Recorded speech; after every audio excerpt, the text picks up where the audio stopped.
that use fiat currency as a store of value. We call them poor. We call them poor. People that use fiat currency, we call them poor.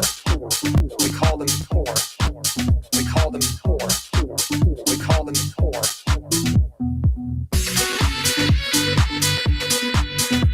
There's a name for it. We call them poor. We call them poor. Okay? Right? Like, the point is, if you have the superior asset, it's going up forevermore. Forever. Right, but we can all... Woo! Here we go. Welcome back. 2026. True North, the investment grade Bitcoin podcast, episode 50. Let's get everybody up on stage. We are back. We are going to hit it hard. There's so much to talk about. All right. Is everybody refreshed from a little bit of time off? I can tell you I am. I'm ready to go. There's a lot to be excited about here, and I'm excited to talk about it.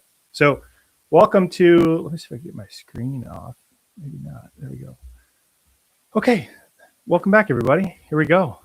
We call them poor. Okay. True North, the investment grade Bitcoin podcast. This is a podcast about Bitcoin and how it's infiltrating the financial markets. We talk about all things Bitcoin. We talk about strategy. We talk about Bitcoin treasury companies. We talk about securitized finance. We talk about digital credit. We talk about digital capital, how it's all getting integrated into the market. And then we also talk about just general macro environment and finance. So this collective crew we've brought together, we've been talking about this for about 65 weeks in a row now, and excited to get that back to it for 2026. Thank God we made it through 2025. What a crappy year. We made it through, and congratulations to everybody for making it through. That was a terrible year. However, every setback is a setup for a comeback. And a lot of this episode is to talk about everything that's going on in this market environment. We're talking about what is the outlook for 2026 and what is potentially on the horizon here in the digital credit environment for Bitcoin and the infrastructure that sits behind it. I think there's a lot going on. We'll talk about macro environment with Dan. He's got a little bit of a presentation. We're going to do a macro speed run. We're going to get into the pref landscape. Effectively, what is the status of the perpetual preferred equities? How have they performed since they were launched? What is the environment in which they have had to operate in? We'll talk about maybe some pension funds and get into insurance companies and strategic finance. What's happening on the back end? Like, how does demand change over time? And then we'll talk about 2026 and the horizon. Maybe we'll make some guesstimates on how much Bitcoin MSTR is going to hold at the end of the year for 2026, and maybe some Bitcoin estimates for what kind of performance we're going to see throughout the year. And thank you. See everybody in the chat. Thank you for popping in the chat. It's awesome. And yeah, please let us know where you're from, what you're up to, and yeah, let's get cooking. Hold on, my mic is fuzzy. Can you guys hear me now? Better? Yeah? Okay, cool. All right. Well, let's jump right into it. STRC had a fantastic day. So we are STRC is at a price of $99. It closed at 100 even. We think there was a significant amount of capital that was raised today as STRC was bouncing right at par. So exciting day on that front. And let's jump into it. Maybe we'll pass it over to Tim. Maybe we'll do a round circle. Just what are you guys thinking about right now in 2026? What are things that are top of mind? And yeah, what's going on with you guys? Let's pass it around. Well, number one, what you're about to hear may be amazing, but it's not financial advice. Oh, in real life. It's for informational and educational purposes only. So it's still not financial advice, even in 2026. Yeah, maybe 2027. I don't know. But I think digital. We're gonna I get think after it. yeah. But Tim, I think digital credit's the theme of the year. If 2025 was year zero, as you've said, Jeff, then 2026 mathematically has got to be year one. That's all I got. yeah, it's about a year old, and you're interviewing everybody in the entire market to talk about this stuff. So a lot cooking. Keep up the good work. Mason, what are you thinking about? What's going on in Brazil? Just a state of the market. What's going on? You did a stock buyback. Yeah. Can you guys hear me? We're Yep. we're doing share buybacks at Melius, and it's exciting, increasing Bitcoin per share by any means possible. So we're about 40% through our goal, which is 10% of the free float. That's the advantage of having a cash flowing business. We're able to take our cash flow and buy Bitcoin or our stock at any price. So actually it's a little counterintuitive. As Bitcoin goes down, our Bitcoin per share goes up, or at least our projections. So we're feeling good. We're feeling strong, and yeah, excited for the new year. Heck yeah. Great work, Mason. Over to you, Let's Dan. go, Mason. Launch of Buck token. We got a treasurer of a new preferred equity token, preferred equity backed token. That's exciting. What's on your mind? Yeah, I'm super excited. We launched yesterday, January 6th, and we already have $1 million of total value locked. The token is our Twitter's Buck token, but we, our treasury earnings come directly from our stretch holdings, STRC. And I think it's going to be just a great sort of product built on top of the prefs, and a really good way to bring these, equitized Bitcoin products, stretch and the preferreds, to the broader market that's crypto native and isn't necessarily in the US. Bingo. I love it. Off to a hot start. I mean, this is how this stuff scales, right? People find out because these products have such a high yield, you're able to build within them, right? There's such a big delta between the risk-free rate. You're able to create an entire business model that fits in between with the delta of the yield. So super exciting. It's effectively the digital money concept that Saylor talked about in Abu Dhabi, and you're out to market with it. So cool. Congrats. So excited. Thanks for the support, guys. Yeah, 100%. Over Soleil, what's going on? How many episodes are into the Orange Pill Investor podcast are you? You're still ripping it. 546. 546. Just relentless execution, just every day. And you're building up a noster. We've got more spam wars here in 2026. You're leading the charge there. What's on your mind? Yep, every day is an all-time high on the number of episodes. Yeah, I can't stop talking about spam wars. I think quantum FUD was probably a distraction to take people's minds off of spam. But there's good news. We got a BIP 110 proposal that may move a solution to the base layer. There's some extreme suggestions out there. It's called the CAT, which would actually freeze some of those spam transactions. But I think that the benefit of something like that is more just to put the fear of God into the spammers. So hopefully nothing that drastic would need to take place. All right. Keep on keeping on. Stay on top of it. Over to you, Grain. You made a book, AI. You're building apps. Look at you go. So proud of you. Thank you. Appreciate it. Okay. So one of the interesting parts that I'll talk about. So where do I see 2026? I see it being positive. I think every year builds and gets better. We learn more and more. What I did recently, look, I wrote a book, and what I'll tell everybody, the book itself wasn't important. The important part was I completed a project. I said I wanted to write a book. I wrote the book. I published it. It's on Kindle. You could download it. Didn't sell a lot of copies. That wasn't the point. What I wanted to do is I wanted to compress that book, and I did a video in 8 minutes. You could run it in 2x speed, and you could be like, wow, okay, now it's 4 minutes. And I'm like, that's not good enough. So I compressed the book down to a post, and that's the post that went viral, and it's a little bit over 5 million impressions. So from that perspective, you would have asked me a week ago, do you think that I could write a post that can do 5 million impressions? Absolutely not. I'd say possible, but 5 million never. And so what I did was I kind of wrote a tweet that means you don't have to buy my book. And that's the point I want to get across. You just have to think about, exactly what Mason just said over there, was that they're buying back shares in order to increase the amount of Bitcoin per share. That's an important takeaway. And then I think what Dan is saying is incredibly important. What he did, congratulations, Dan. I'm proud of you. I mean, where we were literally a year and a half ago, I don't think anybody could have predicted this. And if I had a real Coke, I'd crack it open here. But Dan, congratulations. The concept that digital credit would be invented, it would go live, and then there's companies that are now building a token on top of that to give double the yield of U.S. Treasuries. I never thought that was not on my bingo card. Yeah, no, it was on my bingo card. So what am I seeing? I think that everybody's going to continue building that's in here. You got Mason that's flying down to South America, right? I mean, yeah. I mean, look at everything we did in the last year, and now we're just getting started, right? This is year one. Let's put our foot on the gas. We can build on this stuff. Everybody's working hard. So good stuff. Mike, over to you, Adrian. Are we going to get some more lessons on quantum, or do we just dispel the FUD and you can be the teacher? Everybody can drop out of that class, and we can have some giggles here in 26 too. Yeah, no, I think 26 is poised to be a good year. The quantum FUD that was at the end of the year was a little bit strange, but it pops up every 3 months, and I do what I can to try to dispel any of the nonsense whenever I see it.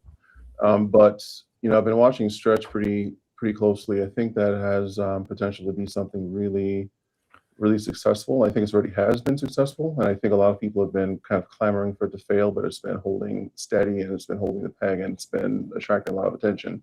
So especially with the project that Dan's working on, and there's just a lot of stuff going on in the space right now that we couldn't have foreseen 6, 9, 12 months ago. So I'm pretty interested to see what happens in 2026. I'm not going to make any predictions other than I don't think that we're going to see a continuation of the cycle in previous years. I don't see like an 8% drawdown in our future, or another 40% from here, whatever it is. I don't see that. Yeah, I don't see that happening. Very curious to see what happens with AI. Very curious to see what happens with Bitcoin. Want to know if we're going to have any movement on the SBR finally, maybe, hopefully, potentially. But besides that, really curious to see what the year's going to bring. Awesome. And look forward to it. I know you've got some analysis. Maybe we can get into it later in the stream. We were looking at ATM as a percent of total volume over 2025. I was doing some analysis earlier. It looked like Strategy traded about a $1.2 trillion worth of volume in 2025. That's about right. Yeah, I had a post about that, yeah. Which is just a staggering statistic, right? Just $1.2 trillion in volume throughout the entire year. So totally crazy. Let's start, as we have almost every single stream, walking through the statistics of the Strategy balance sheet, because they are the leaders here. They've got 673,000 Bitcoin. I'm going to share my screen, and then we'll jump into Dan. We'll do a macro speed run and talk about the landscape of the market before we get into other things. That works for you guys. Also, apparently we've got some like choppiness in the audio, some lag on the stream. Yeah, people are saying it's only on YouTube. So if you can join on X, that might help. Join on X if you can. We've just got too much alpha, right? Too much alpha on here where it's making the audio choppy. That happens. Okay, let's get into it, because I think this is a fantastic story. One thing I've reflected a lot about here in the last, couple of weeks is just thinking about what's happened over the last year. And how has the Strategy balance sheet changed, and in what perspective am I looking at? Am I looking at a fiat perspective? Am I looking at a Bitcoin perspective? Is the story better than it was a year ago? How do I feel about the balance sheet? Is it healthy? What's the market look like? And so I'm going to run through this here. So, and maybe I'll hide this for a moment. So as of today, January 7th, 2026, Strategy holds 673,000 Bitcoin on the balance sheet. Bitcoin price as of when I did this, about 91,000. So the assets held on the balance sheet is about 61.5 billion. The Strategy price is $162 per share. The USD reserve on the balance sheet is 2.25 billion, which is massive. That's increased significantly just over the last couple of weeks. They've effectively got enough cash dividends to pay 2.5 years worth of dividends, which is just an insane statistic. Then we look at the debt on the balance sheet. So the debt is about 8.2 billion compared to where it was last year. It's up about, what is that? About $900 million. Preferred stock issued 7.9 billion. So if you look at the net capital, the assets less just the debt on the balance sheet, you're looking at, actually, hold on, that number is wrong. So that plus that, minus that. The net capital on the balance sheet is $55.6 billion. You take 61 billion plus 2.2 billion of USD. If you just subtract all of the assets less the debt, you'd have $55.6 billion. This is up 63% year over year. The Bitcoin held is up 51% year over year. Bitcoin is down, what was it, 5% year over year. So a massive change there. Annual preferred dividend payment, $831. Net capital years of dividends. So if you're just to take that $55.6 million figure and divide the $831 million of annual pref dividend payment, that's they can pay the dividend for 72 years. Crazy statistic. There's not another balance sheet on the planet that has enough capital to pay their debt obligations for 72 years. That is an insane statistic. We're talking about the year 2100-ish. If I'm around, that would be awesome. It's so far from now. It's hard to fathom. Then you look at the debt ratio. So effectively the leverage ratio. And the leverage ratio has gone from 18.2% down to 9.7%. So the leverage ratio is actually down 47% year over year. So you're telling me they increased the Bitcoin held by 51% and the leverage is down by 47%? That's a healthy balance sheet. That looks incredibly healthy if you denominate your view of this world in Bitcoin. You look at the coverage multiple. Well, the coverage multiple is down 31%. You've gone from 5.5 down to 3.8. But why? What's going on there? Well, they've issued the Perpetual Preferred Equity. The Perpetual Preferred Equity is so unique because that capital investment comes into the door and they have a dividend obligation, but they never have to pay that capital back. There's no maturity. So that's permanent capital held on the balance sheet to pay that interest obligation. So that's why the amplification figure is different from the leverage figure. The leverage takes into consideration debt that has a maturity that they have to pay back. So when you look at the balance sheet, you're like, okay, the Bitcoin held's up 51%. The amplification's actually up 40%, and they've reduced the cliff maturity on the balance sheet. That's a great story. That's a healthy balance sheet. And the Bitcoin price for the assets to be worth less than the debt, that's gone from $16.9 thousand down to $11,800. So it's got to go down, which is a 30% decrease year over year.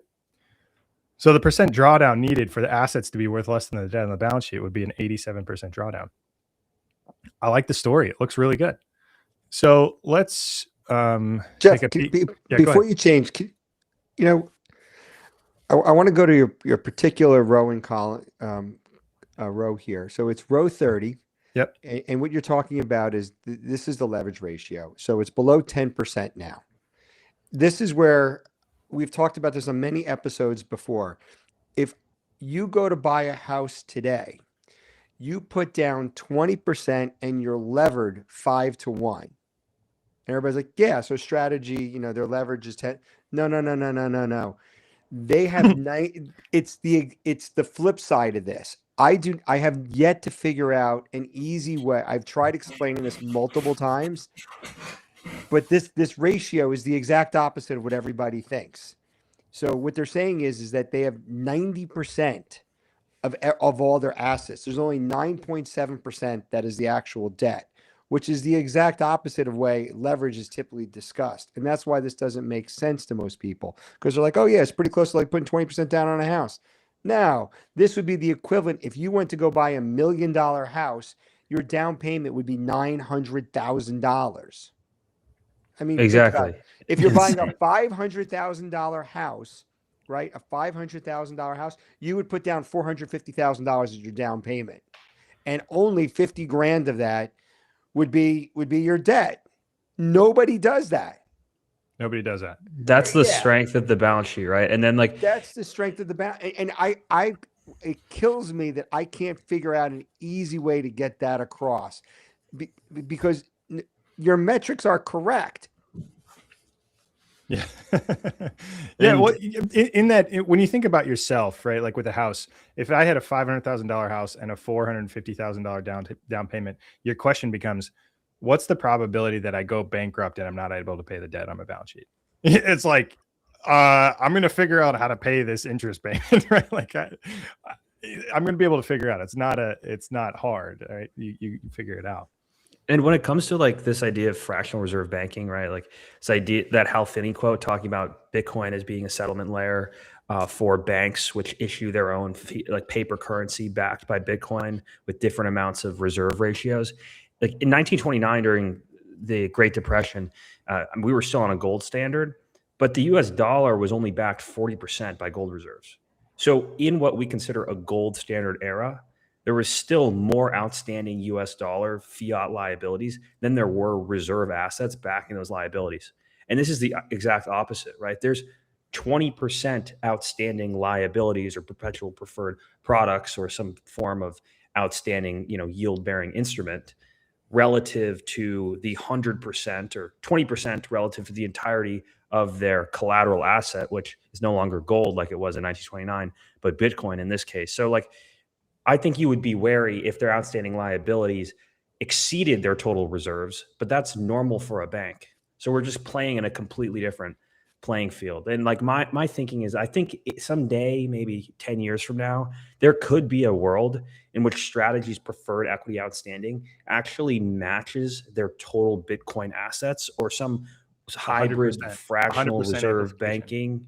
Yeah. Like some sort of hybrid fractional reserve banking situation going on, especially if they're lending their Bitcoin or getting some sort of payment on their Bitcoin from JP Morgan or something. I don't know exactly how that works, but I think we're going to see over time higher and higher amplification ratios as the volatility comes down on Bitcoin and as more and more institutions start issuing products that are built on top of this reserve asset, Bitcoin. Completely nailed it. As the volatility reduces and the balance sheet grows, that amplification ratio can increase because what you're effectively doing is underwriting Bitcoin. You're underwriting your ability to pay the dividends into perpetuity. And you know what? I wanted to I did a little bit of analysis on this, and maybe it'll make sense at some point to go back through this kind of calculation that I did on like what if you just had this model and you just sold the dividends in order to pay the dividend payments and you didn't even have access to an ATM. The model still works. Like the model is still very interesting if you just did this without access to an ATM to potentially pay dividends or other capital markets activities or cash flow from your operating business. So one thing that I wanted to put this into perspective, which is it's just so fascinating, right? Like just a little bit ago, I talked about how Strategy traded about $1.2 trillion in 2025, which is just massive amount of volume. And the question that keeps coming to my mind is like, why is this stock so liquid? What, right? Like it has been a top 20 publicly traded equity by volume since October of 2024. Okay.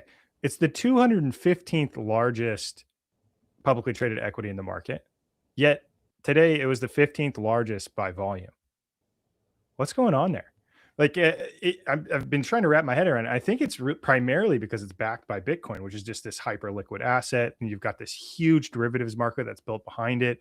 And you've got people that are hedging the Bitcoin market in the MSTR derivatives market. You've got all of these different components that are brought in here.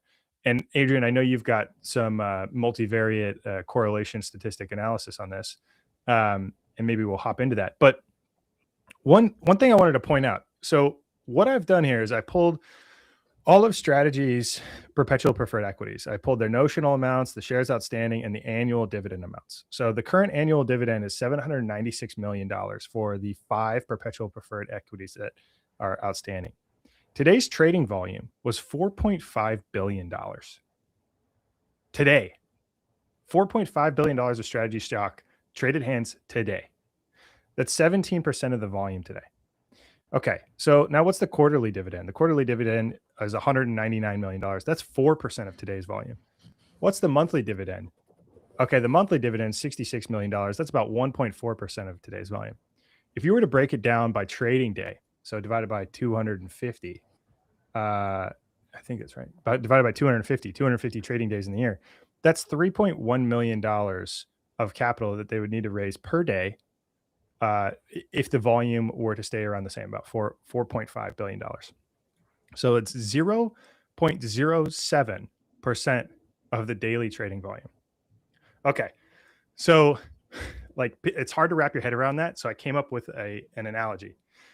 Imagine you go to a college football game and there are 10,000 people there, and you need to convince 7 of those 10,000 people to drink a beer. How many people would you have to walk by in order to get 7 beers drank? You probably do it in a row. You go down one row, you'd be able to convince 7 people to drink a beer. Like that's how little this is. Like 7 out of 10,000. You could get it done with one guy. You probably could. You probably could. It's probably Dan, to be honest. You can put him down. So just the relativity there is just so, it's just so small. Like, and you think of the yearly traded volume, like 1.25 trillion. You got 796 million part of 1.25 trillion. Yeah, they're probably going to figure it out. They're gonna be able to find a way to pay this. And even if they had to sell the Bitcoin, like that still works. Bitcoin trades $60 billion a day. It's the most liquid asset on the planet. It's crazy. Adrian, I'm going to kick it over to you because I know you feel strongly about this and you think about liquidity. You've been doing analysis on this. Like, what are you thinking about? So where should I start? I don't want to speak about this in a way that's going to lose people. So let's try to use the simple analogies that you've been using. One of the things that has been a persistent kind of talking point has been the ATM's driving price, right? They issue shares and it's driving the price down. So what I did is I've been doing this for about a year and a half now, and the analysis has kind of been built out. What I've been doing is I've been watching the ATM issuance. I've been trying to model it statistically to figure out, can I see a clear correlation between share issuance and price activity, right? Very, very simply. And to do that, the first thing I did was I just took share issuance, kind of like what you did as percentage of volume, and I wasn't seeing anything. On any given issuance, there's something between like 1 to 4% of the overall trading volume. And on the high times, so like in October and November of 2024, they went up to like 7% at certain times. But the thing that people don't understand is that the ATM is a function of volume. It is something that's market driven. It is not as if they're just going to be issuing shares when there's no demand for it, right? So it's a function of demand. So then I had to think through, well, what is actually driving price action? And to do that, I started modeling Bitcoin. I started modeling in options activity. Then I started modeling in what I like to call sector rotation. So all of the different Bitcoin miners. And then I started modeling in the ETF impact and the impact of other Bitcoin treasury companies. And long story short, there's a way that you can attribute a percentage of trading volume and activity if you have the appropriate data set and the appropriate sized data sets and over the appropriate timeframes. So essentially what I've found is that over the last year, probably more accurately over the last 14 months, the options market has actually been driving price activity just as much as Bitcoin, if not more than Bitcoin at certain times. And when I say certain times, I don't mean like a week or two, I mean for like months. So to feed into what you've been saying, why is this equity so liquid? Why is there so much trading volume? It's because people are using strategy as a way to place various bets on Bitcoin. It's become a proxy for Bitcoin, not just in like a beta play, but it's also a proxy for Bitcoin in the sense of how people are playing Bitcoin in the market. The reason why we didn't have like an alt cycle this last year is because a lot of it was sucked up by the Bitcoin treasury companies. And also a lot of that interest was sucked up by the strategy options market and the overall interest in strategy. So what we've been seeing is people that are playing strategy, and there's a strong correlation between the options market activity and the price activity we've been seeing in strategy. to the tune of something like 25% of price variance can be explained just by the options market. And I modeled that out using delta exposure. I modeled that out using open interest. I modeled that out using gamma exposure. I modeled that out using put call ratios. And I also modeled it out using the spread between open interest on a weekly and monthly and quarterly basis to see if I can cleanly identify when the market was moving. And the correlations are stark. And it's not a matter of correlation here. It's a matter of attributing. Pause there for a second. What Adrian's saying, if I were to summarize this up, is that the option market open interest had a higher correlation to the change in strategy price than ATM issuance, to the tune of option open interest was around 25% correlation, and something like the ATM issuance was like 0.15% correlation. Yes. Keep going. Yeah. And to test that theory, I also modeled out ATM issuance using all of them.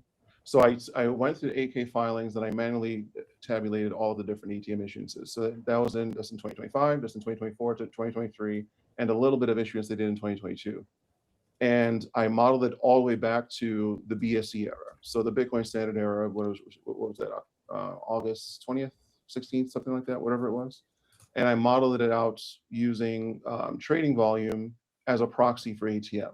Now, why did I do that? And why did I do that first before moving into the options? Is because I need to cleanly say, is the ATM impacting price? And by impacting, that means not that it's driving price, that it can actually be seen in the data and it's having a sizable impact on the way the price is moving. The challenge with it is that I had to do it in a way that the ATM will still show up in the data. So first I had a test for that, which I was able to find that even if it was a small amount, it was still showing despite the fact that I had 50 other variables. So that tells me that I was modeling it correctly. It wasn't getting lost in noise. I was attributing everything accurately. And then on top of that, I had to say, okay, so now that I've attributed it accurately, how much price action is that actually driving? Going back to 2020, it almost disappears. It drives down all the way to zero, which makes sense. So then I went to 2022, then I went to 2023, then I went to 2024 and 2025, and that's when it started showing up in the data. And at the highest peak, so that's in October and November of 2024, it ticked up to 0.6%. So then I said to myself, well, what else is going to be pushing the price besides options market? Then I started looking at M2. Then I started looking at the federal funds rate. Then I started looking at the VIX. Long story short, everything is pushing the price on strategy more than ATM by a factor of about 7. And that's just on the federal funds rate. When you look at the options market, when you look at Bitcoin miners, when you look at Bitcoin itself, the impact of price proportionally to the ATM becomes almost laughable. It completely disappears when I start to put it on a proportional scale. So is that me saying that at no point in time can ATM ever impact price? No. What I am saying is that for this particular equity, it is too multivariate and the market is too big for ATM to be driving price in any appreciable way. And I then, to make the matters even more interesting, I said, well, how far can I push ATM in the modeling until it starts actually having an appreciable impact on price? I got it all the way up to 20%. Get the ATM up to 20% and still like theoretically not making it. Yeah. Using the existing history of the volume, I said, let me crank up the ATM to say, what if they were doing 20% in perpetuity? 20% in perpetuity got it up to 2%. Yeah. So what we're seeing right now is unprecedented. We have an equity that has essentially become a betting ground for Bitcoin. Yeah, right. And I think that's one of the most fascinating things here, right? Strategy's gotten absolutely hammered in 2025. They've issued more shares, but the balance sheet is stronger. And then you could think through, you look at the size of the option market, and the option market for MSTR is bigger than the option market for IBIT. And that's an interesting perspective. So you want leverage on leverage, and the market is using MSTR to hedge. Now, what that shows you is when this does turn around, it's probably going to be explosive because it's going to flip and go the other way. They have to hedge the other direction, right? So it just like we've seen in the past, when Bitcoin moves very quickly in a period of 10 to 20 days, MSTR is probably going to move quickly times 2. Well, the other aspect of that, I'll too, take is the other that- side of that bet. Yeah. Okay. Well, so You yeah, think it's gonna but move there's slower? No, I Well- just mean like if like I think MSTR is going to outperform Bitcoin over the long run. I think the days of 2x mNAV, 3x mNAV, all things being equal right now, are over. Also, I don't think it's intellectually honest to say that the price of stretch can be capped at 100 with the ATM and then turn around and say the ATM has no effect on the MSTR price. Well, you're comparing two completely different things. The stretch doesn't have the level of Need more whiskey interest for and this conversation. well, the stretch doesn't have the level of interest, and stretch doesn't have the level of variables impacting the price. If all things being equal, you would be saying that you have the stretch, you have the stretch options market, which is like almost non-existent, and then you have the issuance of shares. On the flip side, with MSTR, you have the options market, you have the issuance of shares, you have the correlation to Bitcoin, you have the impact that's coming from all of the Bitcoin miners, you have the impact that's coming from sector rotation, you have the impact that's coming from all of the other Bitcoin treasury companies. You also have the fact that there's all kinds of leverage plays on top of MSTR. Then you have the fact that there's options plays on top of it that are income generating. There are too many factors for one thing to be driving the price. So it's not a matter of intellectual honesty, it's a matter of scale and impact. And the fact of the matter is, if they were to issue equity on stretch, could they drive the price down? Yes, but that's specifically why I said, in the case of this equity, because of all of the multivariate factors that come into play, you cannot say that any one thing has been driving price. It's a matter of attribution, it's a matter of impact. So until someone actually sits down and does what I did, So Go I ahead. like that Dan's. there's a lot missing.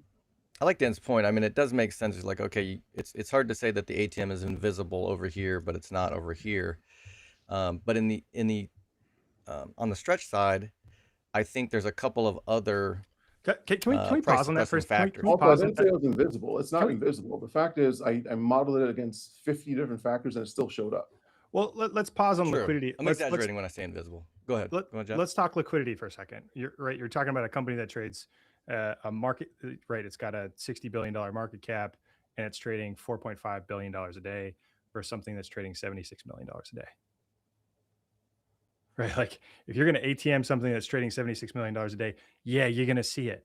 It's a matter of scale. I think it's two different things. 33% of it, right? Like So yeah, I think it's okay, two different things. Like, my last point of that is I don't think ATM. Like when I say I think ATM has an impact, I don't mean if ATM hadn't been used, it wouldn't have gone. I think for some reason, something with the press happened such that strategy was bound to go to book value at the end of this 4-year cycle. There was some sort of magnet to book value. I don't think it was necessarily the ATM.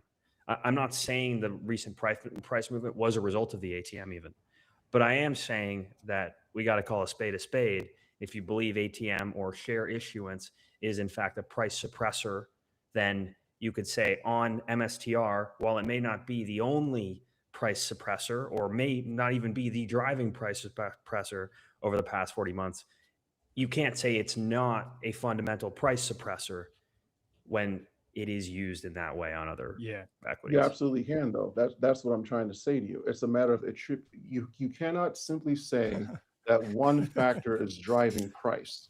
You Adrian, have to that's not what I'm saying. all factors. Right? I'm saying it can. It is a price suppressing mechanism.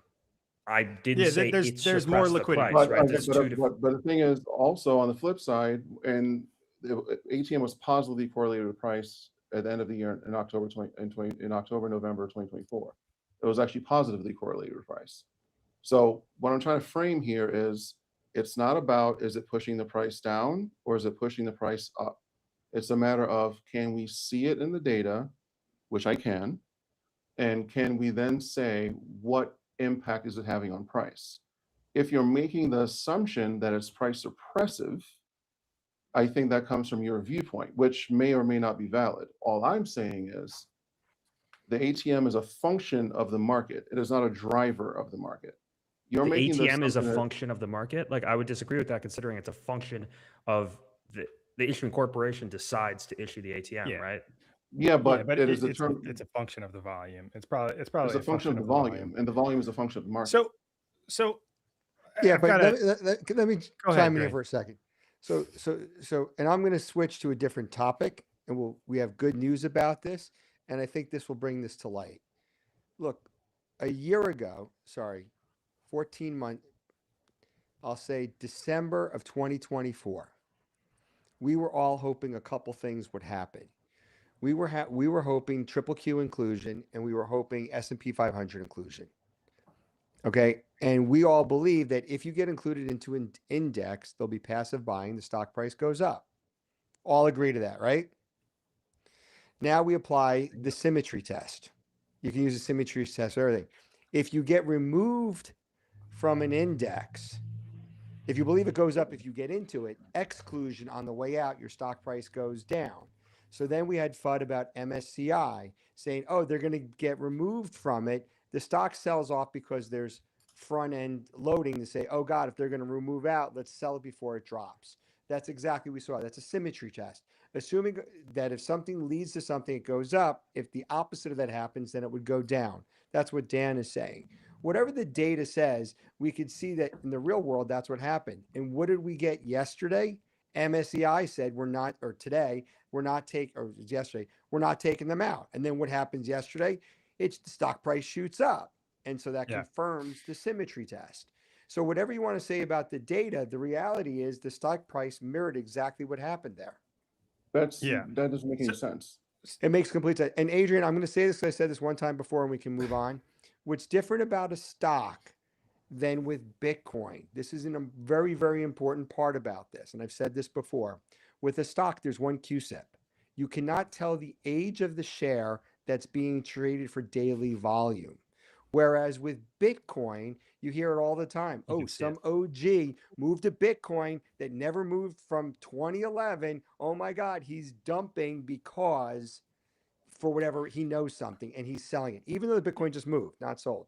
So with Bitcoin, you know the age of the coin that actually moves. And then the specific metric for a long-term holder on Bitcoin is 155 days. If you hold a Bitcoin for more than 155 days, you're considered a long-term holder. Now, if you live in America and you pay taxes, you're a long-term holder if it goes over 365 days. But people are like, well, we don't give a crap about taxes. But with a QSIP, with a stock, you do not know the age in a given volume if it's a net new stock that's being issued through ATM or if it's old stocks that are being traded. Do you agree that that is true? Two different things. Then we'll just agree to disagree and move on. Look, I think everybody's partly right here. I mean, if there's more shares trading hands, like there's a larger pool of liquidity. I think there is a impact on the stock price, but it is likely a very, very small impact on the stock price. There are other things. The point here, right? It all comes back to volume. Like, why are people holding this stock? Like, why is it trading $4.5 billion a day? Right. So Dan, to your point a little bit, like STRC, why do people hold STRC? They hold it for the interest rate. Like the reason it trades the way it trades is because of the interest rate. Like if it goes too high and people don't like the risk, they sell it because of the interest rate. Now, why do people buy MSTR? It is the accrual of all of the excess volatility of all the preferred equity instruments that they've issued. So as they are issuing more of these preferred equities, it's accruing like excess volatility. It's like that's this amplified component, right? It's like getting more and more amplified. It's accruing all this excess volatility. So it would make sense that it is the volatility dampener, because if you need a pool of vol, like where do you go? You go to the place with all the vol. It's got all of it. Agree. Yeah, it's got all the vol, and all of the excess vol is shoving over there. So I think everybody's right to some regard, right? Like you add 1% more shares, like the pool is bigger. But do we all get a trophy? Yeah, I think everybody gets gold star, right? We'll make it a Alright. True North, True North gold star. Well, the like, thing with it is that the reason why I want to be very specific with what I'm saying. It's impacting the price and driving the price are not the same thing. oh, yeah, So I agree. think we need to differentiate that, right? Yeah. Then there's also the fact though that if I was doing this modeling and I wasn't seeing the ATM and the data at all, that tells me I'm doing something wrong. So the fact that it's still showing up after all these other factors are accounted for tells me that the model is correct. And I've spot checked this with so many different people at this point, it's kind of ridiculous. I'm saying that to say this. It is too simplistic to then say, because you're simply issuing more shares, that's having a suppressive issue on impact on price because of all the other factors that are taking place. Yeah. Right. Yeah. So Yeah, when it comes to Adrian. what's pushing the price, I think people are blaming the road for the direction of the traffic. What's been pushing price down is the fact that the market is telling us very clearly they do not believe in this model, whether we believe in it or not. I think that's a good point. Go ahead, Mason. I think this is the more interesting conversation is what is strategy embody? Like what does MSTR embody, right? And I think it's very multi-dimensional. I was talking to Dan and I was like, let's say you're bearish on QQQ, right? You think AI is in a bubble and you want to express that. And like maybe you have like a more traditional framework and you think Bitcoin is just, NASDAQ beta, right? It's just it's going to be more volatile than the NASDAQ. And then strategy is levered Bitcoin, right? Why would you not short strategy if you think that's the position you have, especially at like, let's say they're at 2 mNAV, and you also fundamentally disagree with that, right? And I think also it being at 2 mNAV, that could also be an expression of short animal spirits, right? You think the market's too riled up, everyone's too bullish, and you think it's going back to 1. And I think that's maybe partially what we saw in Q2 to Q4 or until present. So, but strategy, but on the flip side, you could take the exact opposite expression and think, strategy could be whatever you want for whoever, and that's what makes it so amazing. Yeah, I mean, nobody wants what they like to change. So the people who loved strategy and they were doing convertible bond deals, when they switch to something new, it's like your favorite band that changes their sound and you're just mad and like, oh, they're doing something different now. But the preferreds, as far as I'm concerned, they're more accretive than the convertible bond deals. Bingo. And they are in their infancy stages. And, just like AI is never going to be this bad, it's only getting better. The preferreds are only going to get more liquid and Bingo. they're going to be more mature and they're going to be more efficient into well, I'm going to call it infinity, but for my lifetime. So, your favorite band got better. They're better musicians. And that's, they're going to have a new set of fans, really. The old fans are going to stop showing up and the new fans are going to arrive. You absolutely nailed exactly where I was going with this. Right. Dan, you brought up this gravity back to 1 mNAV. In my opinion, as like viewing risk here, as the mNAV drifts higher, if it does, I personally think it will. And I think when Bitcoin moves, it's going to drift higher. The risk of shorting it back down to 1 mNAV, in my opinion, gets higher. And the reason I say that, right, is a lot of people disagreed with the pref only model, right? Like what happened in this last year? There was a lot of disagreement with the pref model. I mean, Mike, you hated it. Dan, you hated it. You're like MSTR comments broke. And now you're like kind of long here with the pref model, right? There was a lot of confusion. How do you pay the dividends? Didn't have dollars. They issued 6 of these things. The price of Bitcoin went down. There was a lot of things going against it. Now, as we progress into year 1 and year 2 and year 3, and you start to build a track record of these things and they start to grow, the perception of this model is going to change. And those tools get more valuable and valuable in the toolkit.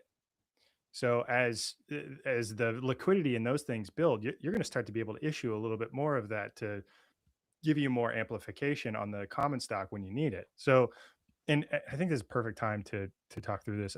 I sharing my screen here. Let's see if we can add it in there. So, okay, what's happened in the last year? Okay, this is from January 1st, 2025 to January 1st, 2026. So this behind this, you see the price of Bitcoin. So you see the purple line is the price of Bitcoin over the last year, right? It closed down 5.17% year over year. Every single white vertical line here is an issuance of digital credit in the last year. So you got Strike happened in end of January, Strife in March, Stride in June, Stretch in July, SATA and Stream in November. What you'll notice here is 4 out of the 5 preferred equities were issued when the Bitcoin price was higher than what the year closed at. Okay. That's interesting. I think that's really helpful to understand. Like there's been so much FUD in the last, I don't know, 2 months from just horrible takes saying that there's no demand for these instruments. Like, okay, well, they raised $8 billion last year doing this, and it equates to about $18 million a day if you break it down on a per day basis. But yeah, tell me there's no demand. So why do I bring this up? So here's every digital credit instrument that was launched in the last year. Here's the Bitcoin price at which those instruments were launched at, right? So Strike was launched at 104,000, Stride was 101,000, Stretch was 117,000. You look at the notional outstanding. Then I take the percentage of total of each of these instruments relative to the notional outstanding. 84% of the prefs that were issued in 2025 were issued with a Bitcoin price greater than $100,000, and we're sitting at Bitcoin at $91,000. The only one that the underlying balance sheet has grown from a Bitcoin perspective since issuance is STRF. The Bitcoin price is up 8% from when STRF was launched. So not a surprise that honestly that Strife is trading, slightly above par. Kind of makes sense. The underlying collateral value went up. Now, when people are saying that there's no demand on this stuff, I gotta say, you got to be crazy. They've raised hundreds of millions of dollars of additional pref, while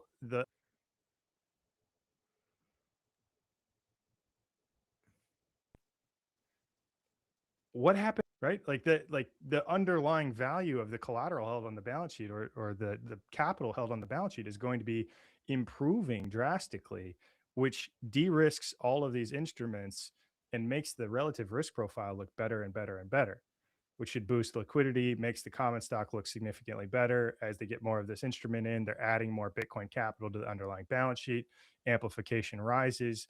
That's why, when you're thinking about okay, we're in year 1 of digital credit. Last year was year 0. It was born last year. We're at the beginning. We're at the beginning here from when all of these things were issued, and all technically from the Bitcoin price perspective, all of them are technically underwater from when they were IPO'd. So I'm not surprised. $8 billion when Bitcoin was uncooperative. Yes. They raised $8 billion of this stuff when Bitcoin was uncooperative. I think that's a great way to say it. Absolutely. So, when you look at this, the fact that Stretch is trading at $100, they increased the interest rate from 9 to 11, but Stretch is trading at $100, and today it traded, I don't know, $76 million. If they took 33% of the volume, which is what they took back in November when Stretch hit par, you're talking about them raising $25 million in a day. Now, that's interesting. That's an interesting story. So I don't know. What do you guys think about this? To me, if Bitcoin runs from here, this is a good position to be in. Dan, you like the common right now, right? You're getting in near NAV. Yeah, it's just excess volatility here. Exactly. It's it's hard to tell if the mNAV is going to expand or not. If you get in at book value, if it expands, you're gravy. If this thing trades at book, you're also gravy if you think Bitcoin's going out. Yeah. So if you're a Bitcoin bull. I get questions about Stretch daily. The level of interest in it is kind of crazy. Of all the preferreds, that's attracting the most attention from what I can see. Yeah. I think so too. Like this idea of it's really scary with like bonds, right? Like so you're telling me interest rates change and I could lose 20%. Like you're levered on interest rates. So the idea of a long dated bond, and obviously these are perpetual preferred products, but you can use the Macaulay duration formula to figure out kind of how these things will behave based on changes in the interest rate environment. And not right now, they're just trading based on credit spreads and the seasoning of strategies and issuer. So it doesn't really matter the long-term interest rate because the credit spread's so high. Point being is no one wants to take principal risk. They want to have their money. They want to get yield. And they don't care if the yield's a little bit lower here or there. Like they don't care if the stretch yield's lower than stride. They just want to make sure they have $100 when they want to pull it out. And I think principal risk is like the main thing. And that's why, you know, Saylor has said Stretch is the killer product, the killer app. For those reasons, you know, they've been able to stabilize. So what do you guys think? I have a question in terms of, so obviously we think the ATM was hit today as Stretch was bumping up against 100. I've heard that, you know, the strategy teams, they've been very aggressive with their ATM issuance at 100. But then on top of that, do you think they will continue to raise the dividend rate? So the ex-dividend date, you have to have Stretch in your account, as I understand it. So you have to be holding 15th. it on the morning of the 15th, but you actually have to have bought it before the 14th because there's an ex-dividend date and there's ex-dividend date, then a record date. The ex-dividend date's the 14th. So if you buy on the 14th, you don't get the dividend. You have to buy before the 14th to qualify for your dividend. You have to be holding before the ex-dividend date, and then market has to open, and you have to be holding it on the record date. That's the ex-dividend date is a broker rule. The record date is a strategy rule. So I think the key is the 13th falls on, I think, Monday, correct? Right? So yeah, I think Friday's it's the I think 9th. Tuesday. Tuesday. So I think a lot of this, we're seeing this on a monthly basis. Monday. As that Tuesday. dividend date approaches, the market starts to pile in and be like, let me clip this coupon. Then we see the price retrace on the ex-dividend date as people sell because they've qualified for the dividend. And so I think over time, this will become a more mature market, and we're going to see the ex-dividend date fall by the same percentage as the payout. And it's starting to trade like a real kind of fixed income market. I think it's going to be pretty interesting moving forward, see how that trades. You hit the nail on the head, because if you only had to hold it for 3 days and you get the dividend and you feel like you have the opportunity to go earn, you know, more money elsewhere, you're holding it up until that point in time. And I think one thing that's interesting, if you think about this as a short duration instrument, if you're, I think up until the 13th, maybe the 14th, Dan, we probably see, unless something drastically changes with Bitcoin, we probably see Stretch continue to trade right at 100, near and at 100. 1,000%, totally agree. And after the ex-dividend date, we probably see it drop a little bit. And I think that the amount that it drops will probably start to decrease a little bit more and more over time as that pool of liquidity becomes deeper and deeper, and there's more confidence in this instrument. And one thing I wanted to bring up and share with some people, just because this is like understanding how this was issued, I think is an important like if you care about this and you think there's no demand, understanding how this was issued is really important. Okay, so they raised $2.5 billion of this stuff in July. They went out to market, they went to a bunch of banks, and they told the banks like, hey, we want to issue this cool variable instrument. All the banks were like heads exploding because they've never seen anything like it before. And you get all these people that were interested in taking a speculative bet on this new instrument being created. They're like, okay, this is a similar flavor to STRK and STRF that you've launched. And sure, I'll buy it. And so you got actually significant amount of interest, right? So how this works is all of the bankers, and you get retail people, and they give you an indication of interest. And they'll tell you exactly how much they're interested in buying and at what price. And some people will tell you like, hey, at this price, I'll give you 100 million. Let's just say at 90 and 9%, I'll give you 100 million. But if you gave me a discount at 80, and 9%. I'll give you 250 million. So you build like what's an order book. And so what they ended up landing on was, I think it was $9 per share on par, priced at a discount of $90. So everybody, that $2.5 billion of interest, when they first bought this, they bought in at $90. So as it began to trade up to 100, not only do they get paid the yield, they also get the option of principal appreciation. So it's got the potential to go up 11%, and it's paying you 9%. So you get a double whammy. You win twice. Now, the reason I bring that up is because in the IPO, just like any other IPO, there are people that don't give a shit about the yield or anything else.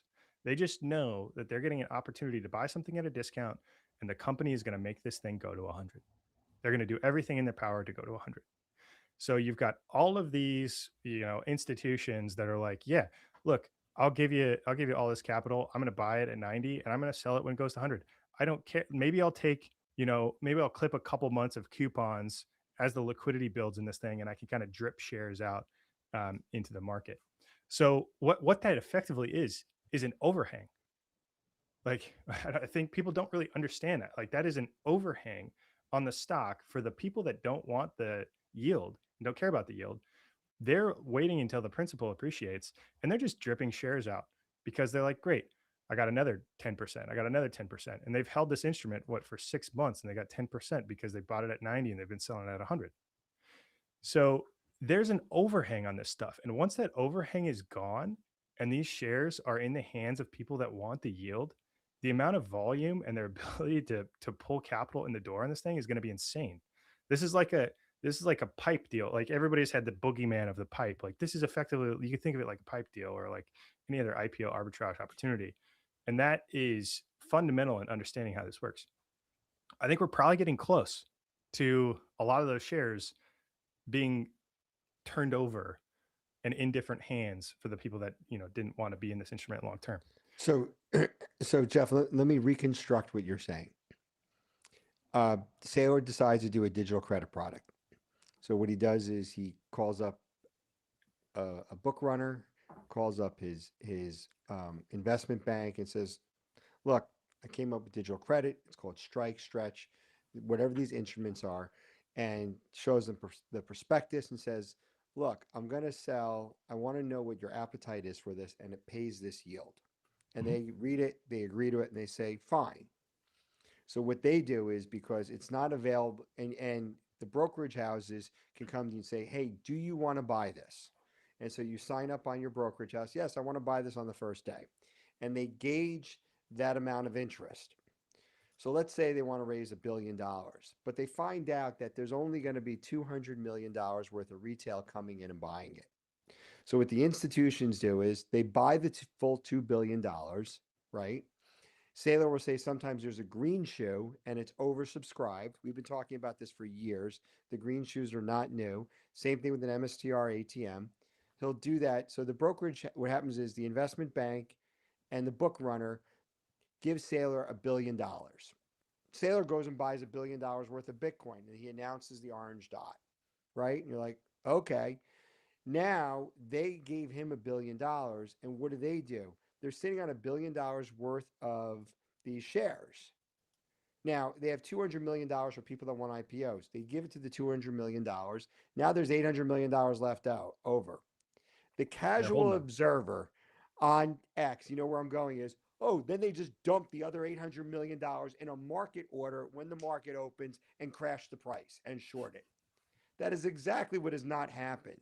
What Jeff is saying here, Jeff, if I understand what you're saying and reconstructing it, they then drip those shares out to the market over the course of days, weeks, and months to keep the price relatively stable, because they don't want to lose the money that they gave to Saylor to go buy the magical Bitcoins. Bingo. Are we all in agreement that that's the way an ATM and this works? Absolutely. And what an awesome deal for the bankers, right? Like, or the people that purchased in the IPO, right? You think about it. Let me give the good news. Why would a banker do this? The banker gets paid. The banker gets paid a fee. So and you look, and every time they do this, it lists the line item. This is the fee. The banker gets a fee. What the banker also has, and this is not nefarious, is nobody knows how much of the shares the banker has. Nobody, the banker knows, but we don't know. And we don't know how many people bought the IPO. Now, let's assume that the IPO was oversubscribed. So there's $1.2 billion worth of retail, and the bank gave Saylor $1 billion.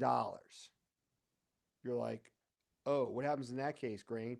Oh, well, that's really easy. What does the bank do? Not only do they keep their fee, they slowly issue out those shares in the market to capture the spread. They're like, oh, that's manipulated. No, that's the way you would do it. I just said if you had all of this, would you dump the shares on day one at the open with a market order? No. Never. You distribute No. it out slowly. I don't know why people miss this. We've been talking about this for a year and a half. The coolest part for the people that were holding it, or like that invested in the IPO, is like, even if you didn't care about it, right? You look at a company like Strategy, you're like, they're at least going to pay the dividend for a year. So you're like, I've got a year to drip this out. If I think the company's going to actively manage it to 100, I'm like, cool, I can make 11% watching it go from 90 to 100, and I get paid while I'm holding it. I get paid every month while I'm holding it. Like, it's just a fantastic deal. So anyway, I think we're close. We're probably pretty close to getting rid of the overhang that's on top of that. And then you'll probably start to see people that are holding these instruments a little bit more long-term, whether that be, pension funds, insurance companies. Yeah. So I'm going to add an extra word in here. One of the words that you'll see come up sometimes is equilibrium.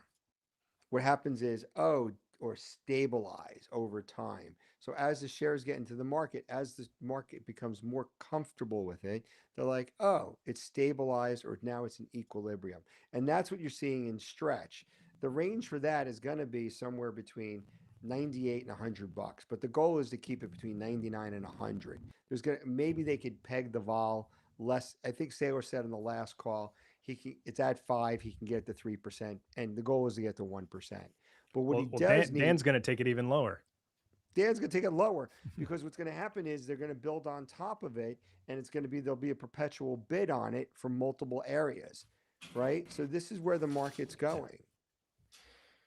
And But guys, by the way, people think the prefs are going after the bond market, right? Oh, the prefs are going after the bond market. Stretch is going after the money market funds. Right. And Saylor has talked about this in Miami specifically, and multiple places, most recently in Miami. But the money market funds is $7 trillion. And think about that. Well, if it's liquid, right, then think about this. If your money market fund pays, I don't know, what does a money market fund pay? 1%, right? And if you're a brokerage house, you're like, we'll give people 6%. We'll keep 5% for ourselves.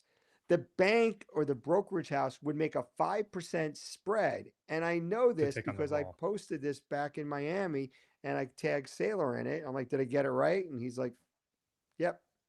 So that's exactly what we're trying to do here. They're going to keep that spread. So the first three, most of the prefs are the bond market, but Stretch is going after the money market fund. And that's $7 trillion.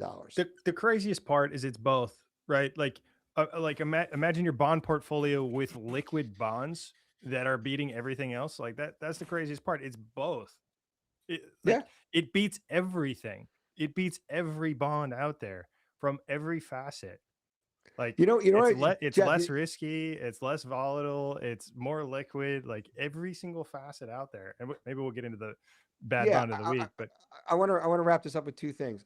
First, I think probably one of the biggest problems with TradFi or investment banks looking at it is, the first thing is that they don't understand it. And the second thing is, it's too good to be true. They're just like, no, it's too good to be true. It's going to implode. It's too good to be true. That's the reason why Saylor invented the green dots and acquired cash. Because somebody's like, can you ensure that this is going to get paid? And we're like, yeah, what's the current metrics on that? We can pull it up.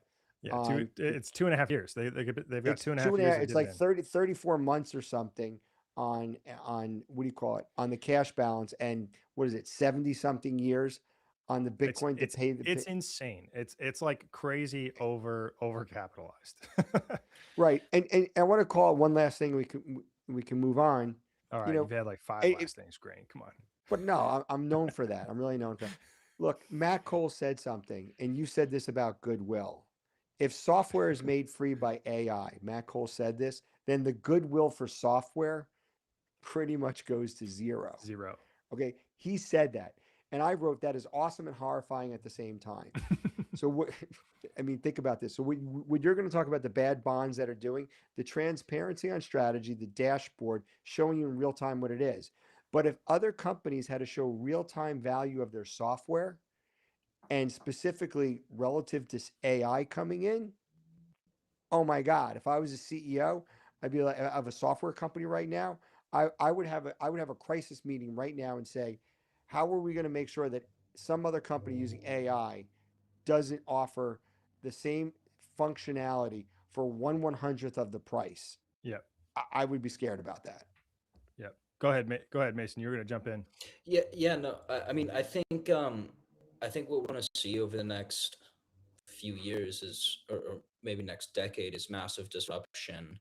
And I think what Bitcoin and digital credit are it's kind of safe harbor for both parts of a traditional portfolio, right? If you're looking 60/40, yeah, like digital credit is obviously better than any single bond out there, any single money market.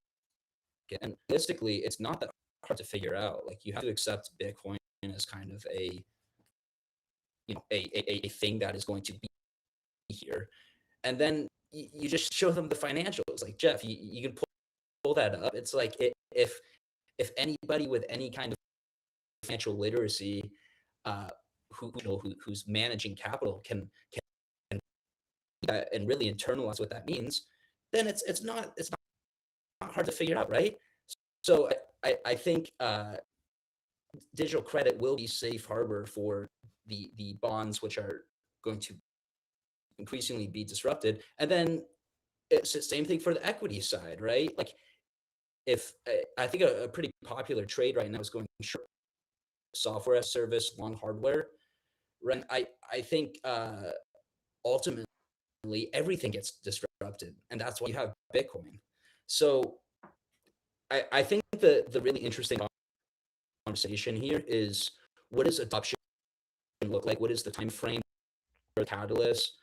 Because we know what we've got, right? But how does that play out? And I think we'll be here watching in the meantime. Yeah, 100%. So I'm going to summarize what Mason said. What he said is basically short software, long hardware. What that means is that one of the reasons why NVIDIA trades so well, and people are like, oh, well, some other company will come out with better hardware than NVIDIA. NVIDIA has a software stack on top of it called CUDA, C-U-D-A. And so it's not only do you have to come up with better hardware, but everybody that's wrote the AI apps that run on top of NVIDIA needs to have the software that uses it. In the case of NVIDIA, it's embedded, right? You have to use their software with their hardware. Now, what you're also saying, Mason, the meta message here is, Microsoft is a software play and use any hardware. The hardware had no value. The bigger play here is Apple. What do? Apple, you buy the computer, it can only run Apple software. And so, meaning the operating system. So I think this is where the market's going. How is this related to strategy? Strategy is the biggest issuer of prefs. Full stop, right? Jeff, is there any company that's issued more prefs than strategy? No way. They No. like set records with all the IPOs. They've set records with the trading volume. They've set records with. They're the first company to put a ATM on top of a preferred equity, which is super novel. I think everybody really overlooks like how crazy novel that is. Like, they can issue debt like capital as equity any day of the week. Like, that is that is such a valuable tool that is commonly overlooked. And right. It's the only way to Stre- create Stretch. It's the only Yeah, way. The only way Stretch was able to be created was because of the ATM on top of the preferreds. Right. Bingo. And the other part with Stretch was the largest IPO of the whole year, correct? Yeah. I think one came out at the end, but One I think you're right. Okay. Yeah, I think you're right. It's close. Okay. Well, okay. It's like close. It's preferred either equity, largest ATM, largest IPO of the year. It's crazy. right. So I think we're looking at, if we want to be mad at something, be mad at Bitcoin. Be mad at whatever reason the price went down. We didn't get any freaking help from Bitcoin. That's for sure. I mean, And that's dude, with you wanna go- strategy buying 250,000. Right. I like when I hear something. Oh, we don't like Saylor what he's doing because he's going to make the market. He'll make the market worse. I'll be like, you know what, dude? If strategy didn't buy 250,000 Bitcoins, I don't even want to talk about what the price of Bitcoin would be because I'll tell you right now, it'd be lower. It'd be way lower. If the be ETFs way weren't lower. there, if the derivatives If the market ETF, wasn't if the so spot huge, Bitcoin ETFs it were was and like- they weren't doing this, it would be lower. On this point, I think we should talk about MSCI briefly because MSCI came out and they had reversed their stance, and now they're allowing companies with digital assets greater than 50% of their treasury to stay within the index funds. And so a couple of things that are really interesting here. They came out with this note on, it was October 10th, the day of the flash crash. Companies with greater than 50% of their digital assets, they're considering removing them from all of the index funds.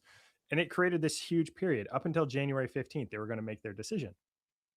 And so they had almost an entire quarter to figure out what they wanted to do with this. Well, that creates uncertainty for the entire market everywhere. It creates uncertainty on all of the digital asset treasury companies, creates uncertainty on Bitcoin, on top of having like 4-year cycle bros YOLOing out of this thing. And then you've got uncertainty on pref models, and you've got all this stuff happening. And then fast forward to a couple of days ago, Morgan Stanley comes out with a Bitcoin ETF. That's interesting. MSCI used to be owned by Morgan Stanley, but they were divested in 2007. That's interesting.